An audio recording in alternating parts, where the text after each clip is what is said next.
Okay, the overhead rope tricep extension. When we're setting this thing up, a lot of people make one of the usual mistakes of putting this a bit too low and then having to really twist and get themselves in position. You can actually set it a little higher than most people think, so I like just underneath kind of the shoulder blade rough height. I'm going to take the rope, stick my palms into the base of it, underneath it. From here, the main bit is now the angle at which this rope faces versus this. I want the angle that this rope comes at to be the same angle that my arm is aimed up at, right? So this takes a little bit of maneuvering and figuring out where you want to be. As I extend up on this, I'm really looking for my arm to be able to extend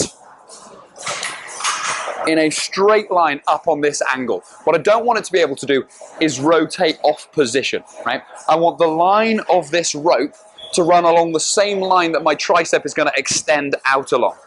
So, if Chris comes just in front of me for a second, and just back a little bit, so that we can see where my elbows aim as we go through this, I don't want them, as they get here, they're going to want to spin to there. That actually lets all the tension off that tricep. So I'm going to just stop ever so slightly shy of that range of movement so that I can keep the line of force consistently on that tricep throughout. My elbows, depending on my range of movement, can either go right back here, and I can do that and stay up there, and we'll be in the same position, or I can kind of tuck them down and lean forwards a little bit. As long as they're on the same line that that tricep rope is going to come up and down on, that cable line is going to come up and down on, I can keep that tension really into my triceps. And they want to spin off, and I'm not going to let them.